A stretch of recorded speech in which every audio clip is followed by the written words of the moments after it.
But the APC say from several submissions that they are quietly confident about this scenario because, number one, the Northwest, they've got huge vote figures.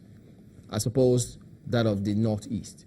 So how do you see all of those narratives playing out? Do you ever think that a candidate from the Northeast can defeat that of the Northwest? Not just anybody from the Northwest, but given the president's track record, his electoral history. Yes.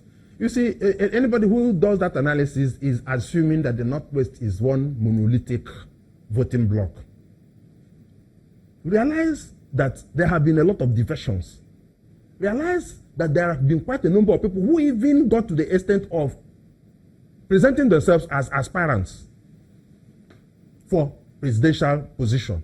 In other words, people who, by their own conviction, said that they want to work against, or at least contest an election against Muhammad Buhari. From the APC or from PDP? No, from PDP. From PDP. In other words, PDP has made inroads into those places.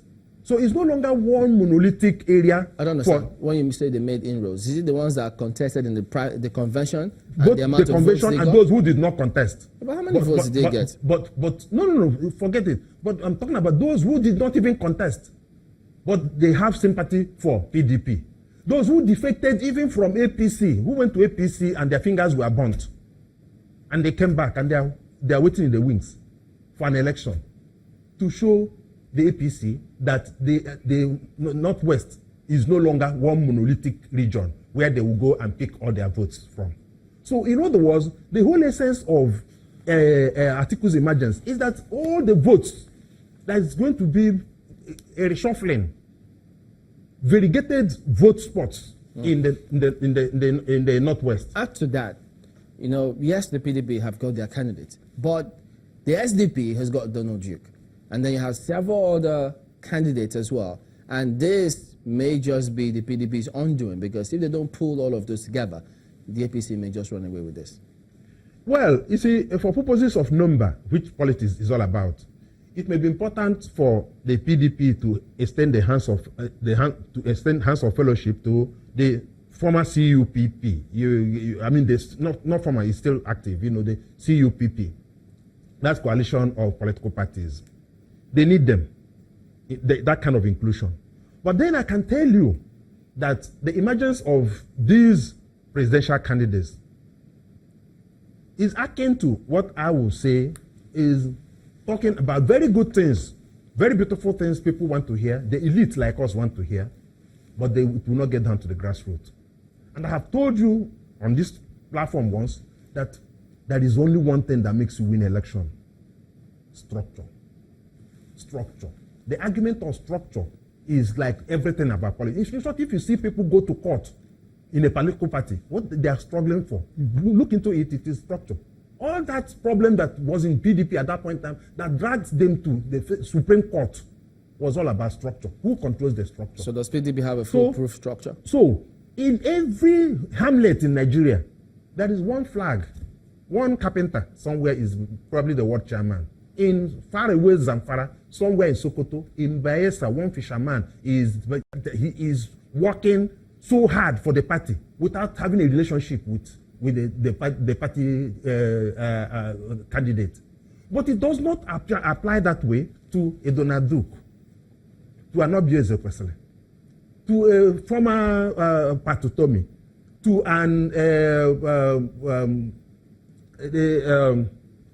the time this National Conscience Party Gani Fayemi came out and said, look, he's tired of going to jail. But it does for the president. For the masses of the country, that he has to go and run this country the way. All right. When he went out, he got less than 5 votes from the people. The reason is that he didn't have any structure. Welcome at that point, Mr. George, a.k.a. legal practitioner and a member of the PDP. Thank you for coming on this morning. Thank you. Let's find out if it does apply to the president. Ajuri.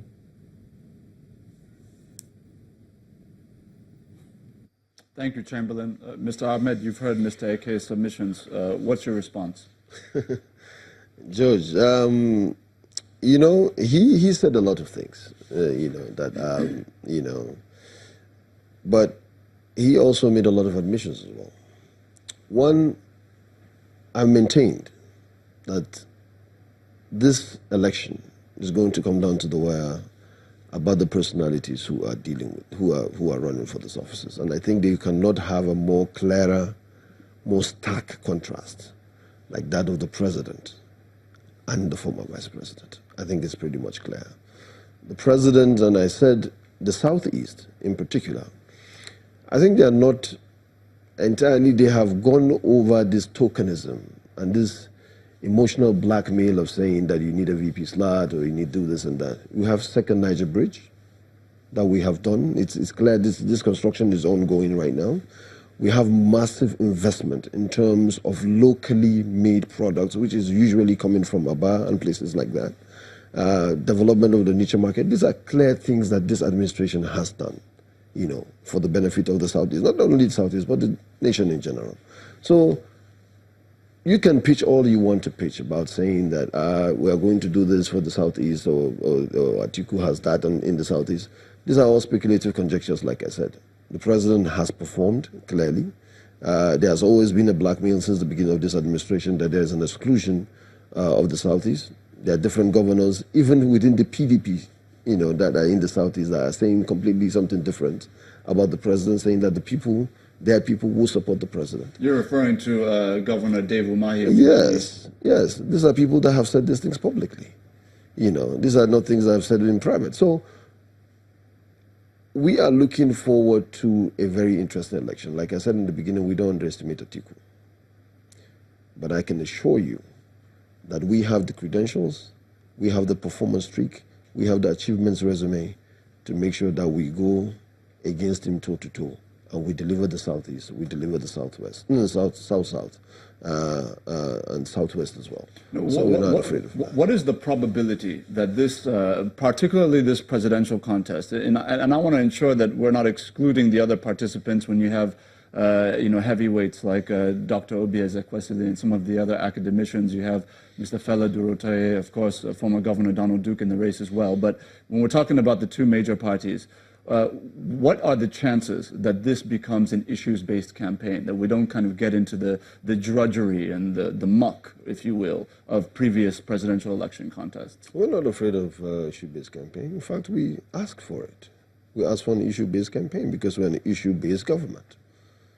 You know, one of the things that people easily accuse us of is that we've concentrated too much on policy and we are leaving out the politics, even in government. You know? And then he made mention of the president, that the president has didn't do this or his integrity is in question. I don't think the president's integrity has ever been in question by people that actually do the voting. Not just people that are analysts or they just want to throw mud at everything that comes around. People always complain about people who are in government or people who are in offices or presidents or governors. But the president's integrity has never been in question. And that is not to discard people. People like Donald Duke, likable guy. Fantastic governor when he was governor of Cross River State. Likeable person. But unfortunately, we are in a country where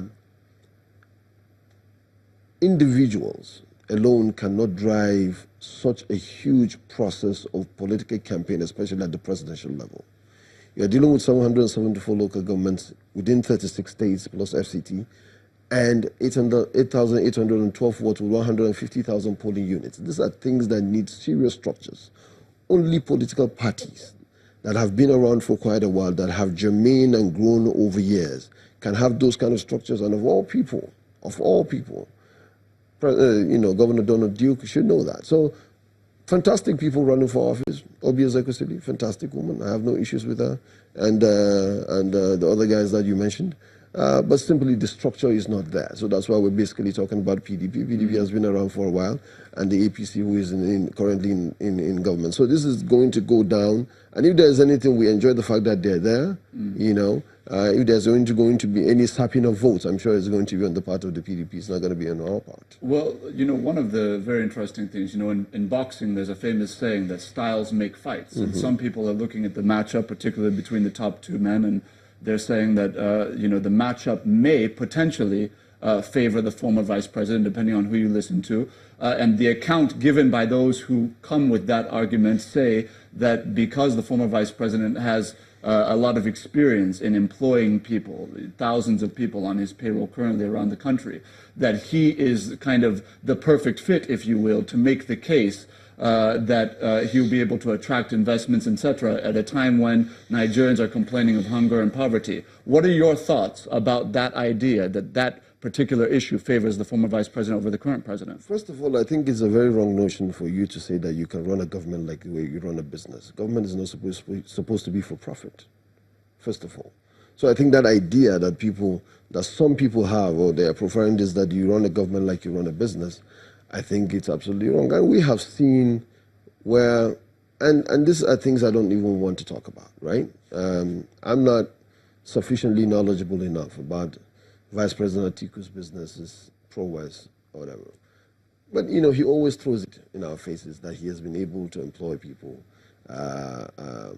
You know, he's been a businessman. Okay, fine. He's been a businessman. The president has been a general. He has been a serviceman. He has served the people.